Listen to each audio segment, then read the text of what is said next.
Investasi butuh ratusan juta atau dana yang benar-benar gede banget untuk biar kerasa efeknya. Nggak juga kata siapa itu. Jadi di video kali ini gue akan coba kasih simulasi dan kalian coba bisa lihat kira-kira kalau misalkan dengan 10 juta sebenarnya return selama 5 tahun kita bisa dapat berapa sih? Yuk langsung kita masuk ke video kali ini.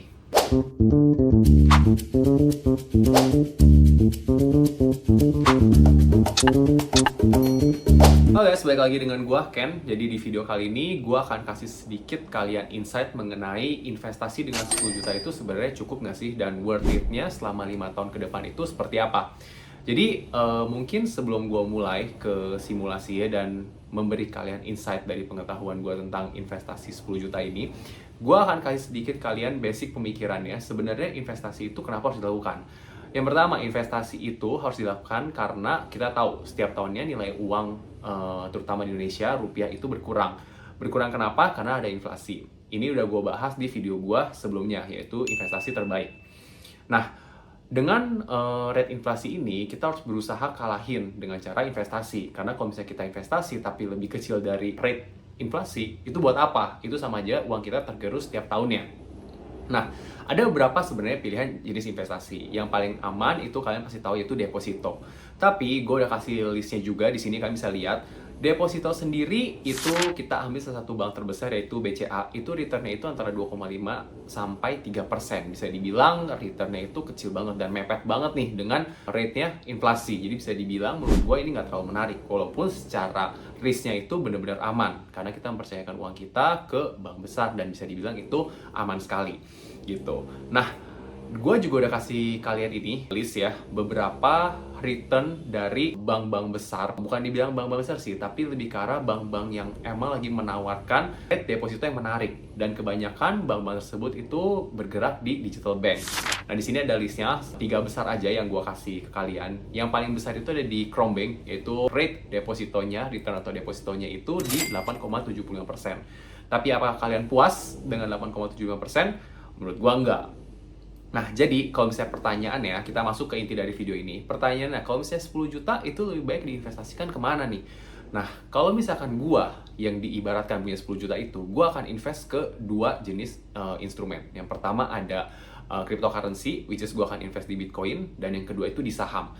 Nah, untuk returnnya sendiri seperti apa kalau misalkan kita invest di crypto ya, atau bisa kita let's say di Bitcoin selama 5 tahun dengan dana investasinya itu 10 juta, ini gue akan ambil yang benar-benar safe-nya, yaitu returnnya itu sekitar 30% per tahun. Nah, di sini gue kasih kalian listnya.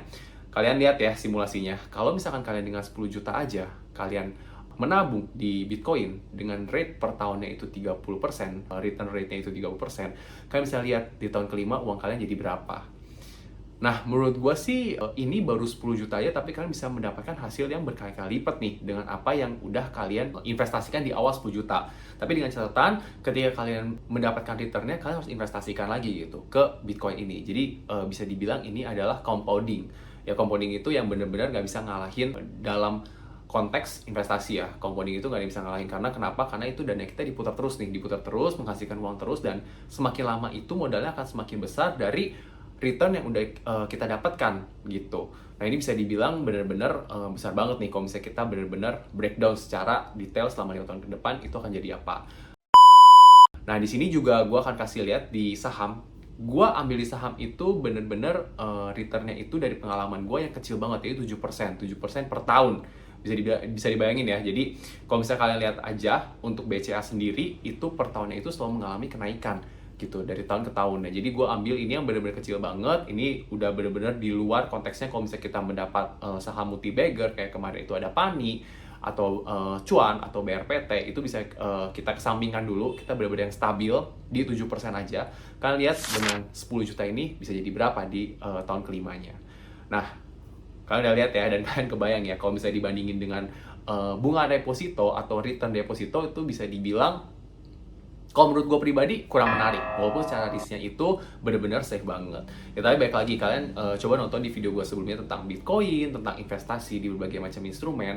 Kalau misalkan dibilang resikonya besar pun, itu menurut gue pribadi adalah ketidaktahuan kita aja terhadap instrumen itu. Jadi bukan resiko yang besar, karena kalau misalnya kita bisa memanage resiko kita, toh yang mengatur uang kita di instrumen investasi itu kan juga kita. Jadi kita yang bisa minimalisir dengan action yang akan kita lakukan dengan pengetahuan yang kita punya gitu. Jadi bisa dibilang kalau misalkan kalian berpikir deposito itu paling aman, mungkin karena kalian nggak terlalu ingin tahu nih tentang apa yang kalian investasikan secara mendalam. Jadi bisa kalian bilang paling aman karena dengan jaminan itu ya pemerintah atau BUMN kayak gitu. Nah, jadi menurut gua, pandangan gua tentang dana 10 juta bisa diinvestasikan kemana aja dan yang returnnya paling oke, ya udah gua spill. Semoga ini bisa menjadi insight buat kalian, dan kalau misalnya ada yang kalian mau tanyakan lebih lanjut atau kalian mau diskusi atau konsultasi, ya bisa gua bilang kalau misalnya punya dana sebaiknya dialokasiin kemana, feel free kontak gua aja. Gua akan coba menjawab sebisa mungkin dan sepengetahuan yang udah gua dapatkan selama ini. Dan